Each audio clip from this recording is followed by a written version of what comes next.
Today we're exploring the Turquoise Trail Walking Tour. If you've ever seen a turquoise-colored line on the sidewalks in downtown Tucson, then you've crossed paths with this path. The Turquoise Trail Walking Tour is a 2.5-mile loop throughout downtown Tucson that starts and ends at the Presidio Museum.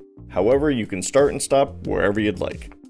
Along the way, you'll come across historic sites and buildings, museums, shops, restaurants, parks, music venues, and a ton of art. You can pick up or download a copy of the brochure that not only maps out the route, but also has numbers listing each site and the history behind it.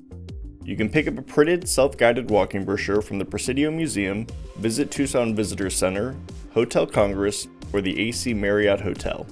You can also download a PDF copy from TucsonPresidio.com. Presidio Museum also offers guided tours on select dates throughout the year. It took me about an hour to walk it, so if you're planning to make stops along the way, expect it to take longer. I did run into a detour or two due to construction, but the map made it easy to get around. It makes for a fun and informative stroll through downtown. So where should we explore next?